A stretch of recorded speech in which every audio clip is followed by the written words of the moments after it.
할렐루야. 오늘 우리 주님의 크신 은혜와 사랑이 사랑하는 모든 여러분들과 함께 하시기를 주의 이름으로 축원합니다.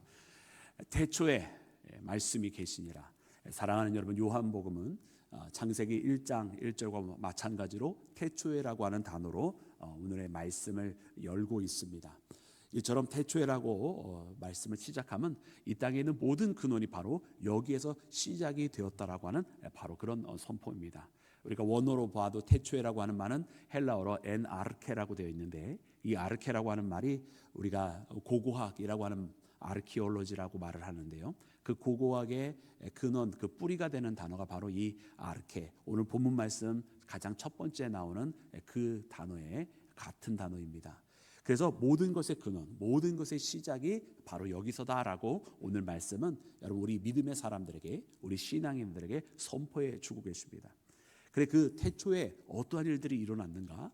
우리가 구약의 창세기 1장 1절에는 태초에 하나님이 천지를 창조하셨다라고 하나님의 이 천지 창조에 대한 말씀으로 시작을 하고 있는데요, 오늘 본문 말씀도 마찬가지로 여러분 이 땅의 생명이 어디에서 시작이 되었는지를 말씀해 주시면서, 그러나 약간 우리에게 구약의 관점으로부터 살짝 그동안 우리가 깊이 바라보지, 구약에서는 구약 시대의 사람들은 깊이 바라보지 못했던 관점을 바라보게 하십니다. 그것은 바로 말씀의 역할이고, 말씀이 어떤 것을 우리에게 주셨는지를 보게 하시는 거예요. 그 말씀에 오늘 본문 1장 1절 기록하기를 태초에 말씀이 계시니라 이야기하면서 우리 하나님의 바로 두 번째 인격, 바로 성자의 인격에 대해서 눈을 더욱더 크게 뜨고 바라보도록 하시는 것입니다. 그래서 태초에 말씀이 계시니라, 이 말씀이 하나님과 함께 계셨으니 말씀은 하나님이라고 우리에게 이야기해 주고 있는 것입니다. 여러분, 이 말씀이 곧 하나님이라고 이야기해 주시면서 모든 것을 시작을 하시는데, 그러므로 천지 창조도 어떻게 된 것입니까? 3절 말씀에 보았더니 이것이 다 하나님의 말씀으로 이루어진 것이고, 말씀이 없이는 지음받은 것이 아무것도 없다라고 말씀하시면서 하나님의 이 천지 창조의 모든 것들은 다 말씀으로 말미암아 되어진 것이라 이야기해 주세요. 그러면서 4절 말씀에 보았더니 바로 이 말씀이 생명이고, 이 말씀이 사람들에게 빛이라고 우리에게 선포해 주고 있습니다. 할렐루야. 여러분, 그러므로 우리가 이 땅에 여러분 부름받아 나온 것, 이 땅에 우리가 살아가고 있는 그 모든 여러분 근원과 시작은 여러분 성자 되시는 예수님으로 말미암아, 말씀이 육신 가운데 오신 여러분 예수님으로 말미암아 이루어졌음을 깨닫는 나와 여러분이 되기를 주님의 이름으로 축원합니다. 그런데 오늘 말씀은요, 그렇게 태초에 일어난 이 사건, 하나님께서 천지를 창조하시되 여러분 말씀으로 창조하셨고, 말씀으로 말미암아 이 땅에 모든 것이 생명이 주어졌고, 그 말씀이 이 땅에 있는 모든 생명체들에게 빛이 되었다라고 말씀해 주고 계시는데요, 오늘 이 말씀 가운데 그러나 안타까운 한 가지 사건을 우리 가운데 기록해 주고 있습니다. 우리 그 안타까운 사건 말씀 우리 함께 읽어보기를 원하는데, 오늘 본문 말씀 5절 말씀입니다. 5절 말씀 우리 함께 합독해서 읽겠습니다. 시작. 빛이 어둠에 비치되 어둠이 깨닫지 못하더라. 아멘. 아멘. 여러분, 이것이 참 안타까운 사건 아닙니까? 여러분, 분명히 말씀은 생명이라고 했고, 그리고 말씀으로 말미암아 모든 것이 지어졌다고 되어 있었고, 그리고 이 말씀이 이 빛이, 이 생명이 사람들에게 빛이라고 이야기를 해주셨어요. 그런데 여러분, 이 빛이 어떻게 했습니까? 이 빛은 항상 거기에 있었습니다. 이 빛이 그 어둠 가운데 비쳤다라고 하는 것은 무엇이냐면, 생명의 근원 되신 그분이 여러분 역사하셨다라는 뜻이에요. 그런데 안타까운 사건은 무엇이냐면, 이 어둠이 그 빛을 깨닫지 못하더라는 거예요. 그러면 여러분, 우리는 여기서 무엇인가 조금 이상한 것을 느끼게 되죠. 보통 어둠이라고 하는 것은 빛이 나타나면 자연스럽게 물러갈 수밖에 없는 존재들이거든요. 그러니까 오늘 말씀에는 이 일반적인 자연세계의 어둠을 말하고 있는 것은 아니에요. 왜냐하면 그 어둠이라고 하는 것은 빛이 비추면 자연스럽게 물러가게 되는 것인데, 오늘 말씀에는 그 빛이, 이 어둠이, 이 빛이 나타났음에도 불구하고 그냥 물러나는 어떤 그런 자연적인 현상이 아니라 깨닫지 못하더라라고 하는 표현을 써주시면서, 이 어둠은 일반적인 어둠이 아니라고 하는 것을 알게 해주시죠. 그럼 도대체 이 어둠은 무엇일까? 여러분, 사랑하는 여러분, 이 어둠이 도대체 무엇일까요? 이 빛의 대척점에 있는 이 어둠 아닙니까? 그러면 여러분, 우리는 이 말씀을 통해서 이 말씀을 다시 한번 우리가 읽어보기를 시작을 해야 되는데, 우리가 아까 4절 말씀을 우리가 언급을 했습니다만은, 이 4절 말씀부터 다시 거슬러서 눈으로 바라볼 수밖에 없습니다. 여러분, 4절 말씀에는 이렇게 기록이 되어 있었어요. 그 안에 생명이 있었으니. 여러분 말씀 안에 생명이 있었다라고 이야기해 주고 계시고, 그리고 이 생명이 사람들에게 빛이라라고 말씀을 해주셨어요. 즉 다시 말하면 말씀 안에 있는 생명이 사람들에게 빛이라는 말이에요. 그러면 여러분 어둠은 도대체 무엇이겠습니까? 바로 이 생명을 잃어버린 것이 바로 어둠이라고 하는 것을 우리는 깨닫게 되는 거예요. 그러면 결국은 이 어둠은 자연 세계에 있는 그런 어둠이 아니라 하나님께서 말씀 가운데에 빛으로서 우리 가운데 그 생명을 주시는데, 이 생명을 잃어버린 자들을 이야기하는 거예요. 그래서 이 빛은 여러분 하나님의 말씀을 계속해서 비추고 있지만 그 생명을 원래 갖고 있었던 자들이 그 생명을 빼앗겨서, 빛은 여전히 우리 가운데, 말씀을 우리 가운데 주님의 말씀을 선포해 주고 계심에도 불구하고 그 말씀을 깨닫지 못하고 그 말씀을 따라가지 못하고 그 말씀을 지키지 못하는 그런 어리석은 존재들이 이 땅에 있어 생명을 잃어버린 자가 되었다. 바로 그것이 어둠이라고 말씀해 주고 계세요. 그래서 에베소서 5장 8절에는 우리 가운데 이렇게 말씀을 해주고 계시는데, 여러분 이 에베소서 5장 8절은 우리 믿음의 사람들의 before와 after를 이야기해 주세요. 예수님을 믿기 이전에 우리와 예수님을 믿고 난 다음에 우리를 이야기해 주시는데, 우리 다 같이 에베소서 5장 8절 말씀 합독해서 읽겠습니다. 시작. 너희가 전에는 어둠이더니 이제는 주 안에서 빛이라, 빛의 자녀처럼 행하라. 아멘. 할렐루야. 여러분 무엇이 어둠입니까? 아니 누가 어둠입니까? 바로 우리가 어둠이었다라고 이야기해 주고 계세요. 우리 인생들이 원래는 말씀으로 말미암아 생명을 가지고 이 땅에 온 우리들이 이전에는 우리가 어둠이었다라는 이야기해 주세요. 왜? 그 생명을 잃어버렸으니까, 그 빛을 잃어버렸으니까, 말씀을 잃어버렸기 때문에 여러분 우리가 이전에는 어둠이었더니 라고 말씀하세요. 그러면서 이제는 하면서 여러분 변화를 이야기해 주시잖아요. 지금 말하는 이 아까 읽었던 에베소서 5장 말씀에 나오는 이 이제는 언제를 두고 말씀하시는 거예요? 예수님을 믿기 시작한 이제는 이야기하는 거죠. 우리가 예수님을 구주로 영접한 이제는이라고 이야기해 주시는 거죠. 그래서 말씀을 영접한 이제는 우리가 무엇이라고요? 빛이라라고 얘기해 주시는 거예요. 여러분 예수님과 함께하는 우리가 이제 사람들에게 빛이라라고 말씀해 주신 그 말씀을 영접한 우리가 여러분 바로 빛이라, 그 생명을 가지게 되었다라고 선포해 주시는 여러분 이 말씀을 깨달은 나와 여러분이 되기를 주님의 이름으로 축원합니다. 그렇습니다. 사랑하는 여러분, 그래서 오늘 이 요한복음 1장 1절로 돌아오면 이렇게 생명이신 그분이 우리에게 빛이었는데 사람들은 안타깝게도 그 빛을 잃어버렸고 그 생명을 잃어버렸다라고 이야기를 해주세요. 그래서 여러분 하나님께서 매우 중요한 결단을 하게 되십니다. 어떤 결단이겠습니까? 이 땅 모든 것을 하나님의 말씀으로 창조하시고 이 땅 모든 것의 생명의 근원이 되었는데, 이 생명들이 죄를 지음으로 말미암아 어둠이 되어버렸고 생명을 잃어버리고 죽음 가운데 가게 되었으니, 여러분 이 땅에 있는 우리 인생들을 구원하시려고 그분이 생명의 근원 되신 말씀이 다시 우리 가운데 찾아오시게 되었다라고 여러분 하나님께서 작정하시고 우리에게 구원의 계획을 여러분 이끌어 가셨음을 발견하는 나와 여러분이 되기를 주님의 이름으로 축원합니다. 사랑하는 여러분, 오늘 이 요한계시록은 그러므로 이 태초에라고 말씀해 주시면서 하나님의 구원의 계획을 말씀해 주시는 거예요. 그래서 천지창조의 어떤 그 사건으로 끝내는 것이 아니라 천지창조 속에 일어났던 하나님의 하나님의 구원의 계획, 이 땅에 죄로 물들어서 생명이 없었던 우리 인생들에게 다시 생명을 주시고자 하는 하나님의 구원의 계획을 그리고 있습니다. 그런데 참 오늘 본문 말씀은 여러분 굉장한, 여러분 어떻게 보면은 이 역설을 또 담고 있어요. 그 역설이라고 하는 것은 무엇이냐면, 아니 거룩하신 그 하나님께서 이 땅에 있는 생명을 구원하시는 건 너무나 여러분 어떻게 보면 감사한 일이고 또 하나님의 영광이 드러나는 일인 것 같아요.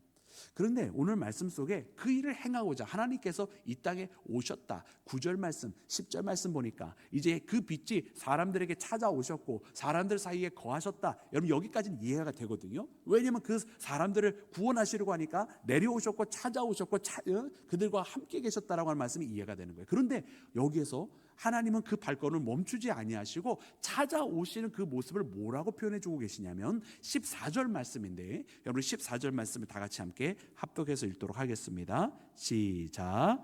말씀이 육신이 되어 우리 가운데 거하심에 우리가 그의 영광을 보니 아버지의 독생자의 영광이요 은혜와 진리가 충만하더라. 아멘. 아멘. 할렐루야. 여러분 이 말씀은요 고대 사람들에게는 앞뒤가 맞지 않는 말이에요. 왜냐? 여러분 분명히 여러분 그 독생자 말씀의 가운데는 무엇이 있습니까? 아버지의 영광도 있고 은혜가 있고 진리가 충만하였다라는 거예요. 그러니까 하나님의 모든 그 성품들이 다 그 독생자 가운데 담겨져 있는데 그 독생자가 어떤 모습으로 왔느냐? 말씀이 육신이 되었다라는 거예요. 아니, 이게 바로 우리 고대 사람들에게는 이해가 안 되는 것이거든요. 왜냐하면 그 거룩한 말씀, 생명의 근원이 되시는 그 말씀이 왜 하필이면 아니 이 육신 가운데 오셨냐는 거죠. 육신은 연약하고요, 부패하고요, 또 죄 가운데 물들어 있고요, 나약하게 그지없는 것이 이 육신인데, 아니 왜 육신으로 오시냐? 아니 우리를 구원하기를 원하시면 보다 완벽한 모습으로, 보다 온전한 모습으로 우리 가운데 찾아오셔야 되는데 왜 육신이 되어 오셨느냐? 여러분, 고대 사람들은요 이해를 할 수가 없는 거예요, 그죠? 그때 당시 헬라 문화권에는 육신은 항상 잘못됐고 부패하고 악한 것이고요, 어떤 영적인 것, 지식적 어떤 그런 그들이 알고 있는 지식이라고 하는 알미라고 하는 어떤 그런 철학적인 개념, 이런 것들이 완벽한 개념인데, 하나님이 그런 어떤 완전함, 온전함, 그래서 어떤 영적인 것, 또 우리 이 육신과 관계없는 그런 어떤 추상적인 개념, 그런 것으로 오신지 아니하고 육신으로 오셨다고 하는 것은 여러분 이 고대 사람들은 이해할 수가 없는 거죠.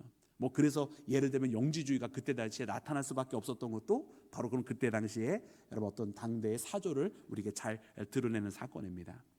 그런데 이 말씀은 오늘 이 시대를 21세기를 살아가는 우리에게는 너무나 오히려 감사한 말씀이에요. 왜냐하면 만약 그 하나님이 우리를 구원하시되 육신으로 찾아오지 아니하셨다고 한다면 어쩌면 우리는 하나님께서 우리의 나약함을, 아픔을 어떻게 보면 그냥 그분의 전능함으로 그냥 고치셨다라고 한다면, 물론 그렇게도 고침 받겠지만 어떤 치유와 하나님의 그 은혜를 덜 느꼈을지도 모를 것 같아요. 근데 그 하나님께서 오히려 우리와 똑같은 모습으로 이 땅에 오시고 우리가 당하는 고난을 똑같이 당하시고 우리가 당하는 아픔을 똑같이 당하시고 정말 우리가 괴로워하는 이유를 친히 경험하시고 우리가 눈물을 흘릴 수밖에 없었던 그 삶 가운데 주님도 친히 같이 눈물을 흘려주시는 모습을 우리는 보면서 이분이 정말 우리를 사랑하시는 하나님이구나. 아마 하나님께서 그냥 그분의 전능하신 능력으로 그냥 구원만 하셨다라고 한다면 우리가 구원은 받을 수 있겠지만 하나님의 그 사랑을 우리가 느끼지는 못했을 것이거든요. 근데 하나님께서 그렇게 하지 아니하시고 오히려 이 연약한 육신을 입고 우리 가운데 오심으로 친히 모든 것을 담당하시고 우리 때문에 아픔을 겪으시고 고난을 당하시고 우리 때문에 십자가 지시는 그 모습을 보니까 그분의 사랑을 우리가 깨닫는 거 아니겠습니까? 그래서 오늘 말씀 보면서 하나님께서 이 구원의 방법을 택하시되 고대 사람들은 이해할 수 없는 방법이었으나 오늘 이 시대 사람들에게는 오히려 더 친근하게 또 그리고 정말로 우리를 사랑하셨다 느낄 수 있는 그런 방법으로 우리 가운데 오셨음을 깨닫게 됩니다. 그래서 우리의 인생의 유한함 속에 오히려 그분의 무한한 사랑을 발견하게 되는 것 같아요. 그래서 이 앞뒤가 잘 안 맞는 이야기죠. 왜냐? 인생은 유한하고 우리 육신은 유한한 것인데 오히려 그 가운데 찾아오신 하나님으로 말미암아 그분의 사랑이 정말로 끝이 없다라고 하는 것을 발견하게 되었으니 여러분 얼마나 이것이 역설적인 상황입니까? 그래서 감사한 것은 무엇이냐면 오늘 우리 이 하루하루를 살아가는 우리의 삶 속에도 참 우리의 삶은 참 모든 것이 제한적이고 무엇이 이렇게 어려운 것이 많은지 모르겠어요. 그러나 어려우면 어려울수록 주님의 사랑은 더 많이 나타나는 것 같아요. 마치 이 유한한 육신 속에 무한한 하나님의 사랑과 무한한 끝이 없는 하나님의 영광이 나타나는 것처럼 우리의 아픔이 또 우리의 연약함이 깊으면 깊을수록 하나님의 사랑은 더 많이 나타나게 되는 줄로 믿습니다. 여러분 왜 많은 사람들이 건강할 때보다 아플 때 주님을 더 많이 만나는지 아십니까? 물론 우리가 한편으로 연약해지니까 하나님을 더 찾기 때문이기도 하겠지만 그것은 우리 편에서의 그 변화의 모습은 사실은 전체적인 포션으로 봤을 때는 굉장히 작은 부분인 것 같아요. 그럼 오히려 가장 큰 부분은 무엇인가? 바로 그때야말로 하나님께서 나와 함께 하시기를 정말로 우리가 깊이 느끼는 때가 바로 그때이기 때문에 그래요. 내가 연약해지니까 하나님을 더 깊이 사모하게 되고 하나님의 역사하심을 더 많이 느끼게 되는 거죠. 그러므로 사랑하는 여러분, 이처럼 우리와 함께 하시는 하나님, 무한한 그분의 사랑을 오히려 이 유한한 육신 가운데 나타내신 여러분 그 주님의 놀라운 구원의 방법을 발견하며 오늘도 우리의 삶 속에서 여러분 주님의 크신 사랑, 끝이 없는 사랑 여러분 발견하며 체험하며 살아가는 나와 여러분이 되기를 주님의 이름으로 축원합니다. 여러분 또한 오늘 말씀을 통해서 보니까 육신을 입고 오시는데 그 표현이 뭐라고 되어 있냐면 아까 14절 말씀을 다시 눈으로 보니까 이렇게 기록이 되어 있었어요. 말씀이 육신이 되어 우리 가운데 거하심에 이렇게 표현이 되어 있습니다. 여러분 우리 가운데 거하셨다라고 여러분 기록이 되어 있거든요. 근데 이 거하셨다라고 하는 이 표현이 원어로 보았더니 뭐라고 되어 있냐면 우리 표를 보여주시면 좋겠는데요. 이 스케네라고 하는 단어에서 나온 에스케네테라고 하는 이 변형이 되어서 쓰여져 있어요. 그러면 이 스케네라고 하는 이제 이 스케노는 이제 여러분 동사고 스케네는 이제 명사입니다만은 스케노라고 하는 이 동사는 어떤 뜻이냐면 여러분 기록이 되어 있는 것처럼 거하다, 거하시다, 계시다 이런 뜻이 있지만 이것이 사실은 이 어떤 한 이 표현에서 나온 뜻이거든요. 1차적인 표현은 뭐냐면 노란 색깔로 표현이 되어 있는 장막을 치다, 천막을 치다 이런 뜻이에요. 그래서 천막을 치고 장막을 친다는 의미에서 거기 계시다, 거하시다 이런 뜻으로 번역이 되는 겁니다. 그러면 하나님께서 여러분 14절 말씀으로 돌아오면 말씀이 육신이 되어 우리 가운데 거하셨다라고 이런 뜻은 물리적인 표현으로는 어떻게 되는 것이냐면 말씀이 육신이 되어 우리 가운데 장막을 치셨다 이런 뜻이 되는 거예요. 여러분 이해가 되시죠? 그래서 하나님께서 여러분 말씀이 우리 가운데 찾아오시는 모습이 뭐냐면 그 육신으로 오셔서 우리 가운데 장막을 쳐주셨다 이런 뜻이에요. 예수님께서 우리 가운데 오신 것이 우리 가운데 찾아오셔서 우리 가운데 하나님의 장막을 하나님의 집을 펼쳐놓아 주셨다는 뜻입니다. 그래서 예수님으로 말미암아 우리가 하나님의 장막 안에 거하게 되었다라는 뜻이죠. 여러분 이 말씀을 보면 우리가 무엇이 보여요? 보통 우리가 장막 그러면 우리가 무엇이 떠오릅니까? 바로 우리가 출애굽기 때에 하나님께서 그 광야에 있었던 이스라엘과 함께 거하셨던 회막이 떠오르지 않습니까? 여러분 이 회막이라고 하는 것이 무엇이냐면 하나님께서 이스라엘 백성이 그 광야의 길을 지나갈 때에 하루하루 그들과 함께 동행하셨던 하나님의 동행하심을 나타내는 거예요. 그 회막이 앞서가고 그 회막이 멈출 때는 회막을 중심으로 이스라엘 백성들이 12지파가 거주하는 거예요. 이 회막이 움직이면 모든 이스라엘이 함께 가는 것이고 이 회막은 가장 앞에서 불기둥과 구름기둥 가까이에 거하는 것이고 그리고 그 회막이 멈춰섰을 때는 12지파가 그 회막을 중심으로 해서 이 정방향으로 다 사방에 남아있는 그 중심 가운데 하나님의 장막에 거하는 모습을 우리 가운데 보여주시는 것입니다. 사랑하는 여러분, 그래서 여러분 이제 예수님은 어떤 분인가 보았더니 예수님은 하나님의 장막을 우리 가운데 펼쳐주시는데 바로 그 광야 시대의 그 회막이 저 예루살렘 성전에 가만히 있었던 성전이 아니라 함께 움직였던 장막인 것처럼 하나님의 함께 하심이 동행하심이 있었던 것처럼 예수님께서 우리 가운데 오셔서 장막을 펼쳐주셨다고 하는 것은 이제 주께서 우리 가운데 움직이시는 우리와 동행하시고 함께 하시는 거룩한 하나님의 집이 되어주셨다라고 하는 뜻인 줄로 믿습니다. 그러면 이제 우리가 하루하루 살아가는 것은 여러분 우리가 밖에서 여러분 외롭게 여러분 비바람 맞아가면서 살아가는 그런 인생이 아니라는 거예요. 이제는 우리가 세상 풍파 여러분 요란하게 세상은 높은 파도를 치고 우는 사자가 3km 달려드는 것처럼 우리가 달려들지만 우리는 이미 하나님의 거룩한 장막 안에서 안전하게 보호받고 있다라고 하는 뜻을 발견하는 나와 여러분이 되기를 주님의 이름으로 축원합니다. 여러분 이와 같은 똑같은 단어의 표현이 바로 계시록 7장 5절에 기록이 되어 있는데 그 계시록 7장에도 이 스케네라고 하는 단어를 통해서 여러분 기록이 되어 있는데 이번에는 7장 5절 말씀에는 그 원뜻 물리적인 표현으로 번역을 해놨어요. 그래서 계시록 7장 5절 말씀 우리 함께 합독해서 읽어볼까요? 시작. 그러므로 그들이 하나님의 보좌 앞에 있고 또 그의 성전에서 밤낮 하나님을 섬김에 보좌에 앉으신 이가 그들 위에 장막을 치시리니. 아멘. 할렐루야. 여기에서 나오는 그들 위에 하나님의 장막을 치셨다라고 하는 단어가 오늘 본문 말씀에 나오는 그들 가운데 거하심에 하고 똑같은 단어예요. 똑같은 단어인데 다만 우리 한국말로 번역할 때 한 번은 거하심에라고 번역을 한 거고 한 번은 장막을 치시리니 이렇게 번역을 한 것뿐이에요. 그러나 똑같은 단어입니다. 똑같은 단어. 이 말씀을 보면 하늘에 계신 이가 그들 위에 장막을 치셨다. 여러분 이 장막을 치셨다라고 하는 의미가 여러분 어떤 의미냐면 이번에는 동행뿐만 아니라 그들을 보호하시고 그들을 지키시고 그들을 품에 안으셨다라는 의미가 또 있는 거예요.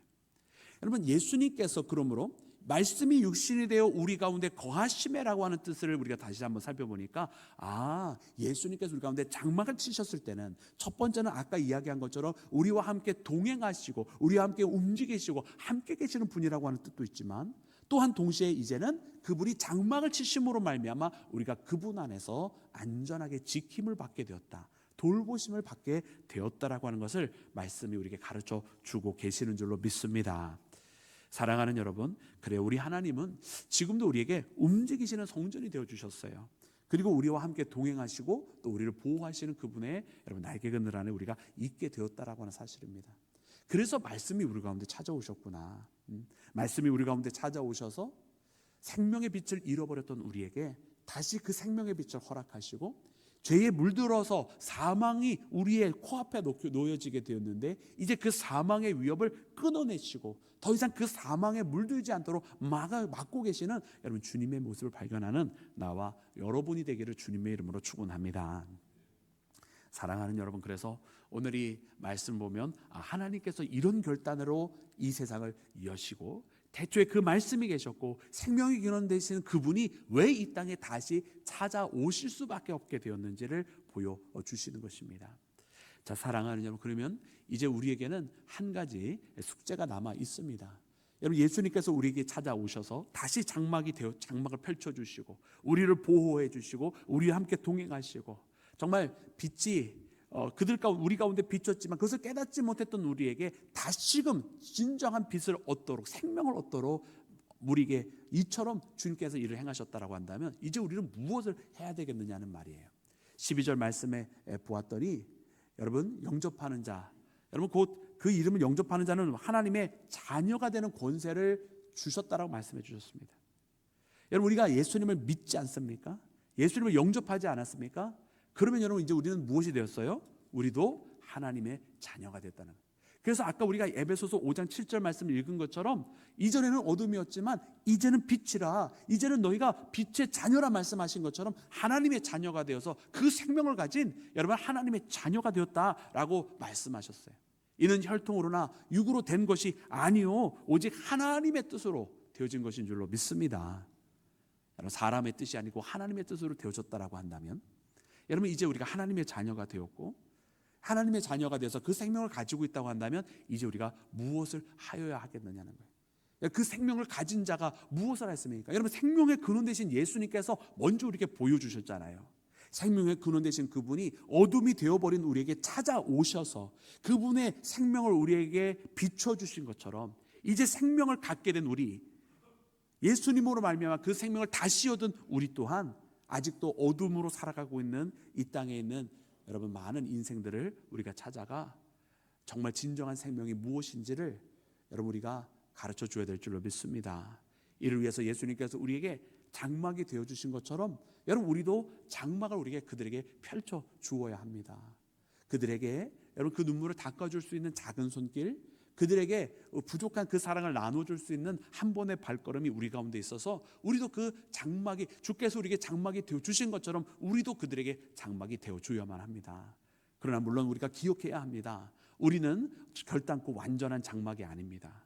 오로지 유일한 장막은 바로 예수님께서 우리에게 쳐주신 것이기 때문에 우리는 그들에게 우리의 연약한 인간의 모습에 바라보게 할 것이 아니라 그들로 하여금 모든 것에 생명의 근원 되시는 예수님께로 인도하여 나가 여러분 예수님을 만나도록 우리가 그 작은 첫 번째 발걸음이 되어줘야만 할 줄로 믿습니다.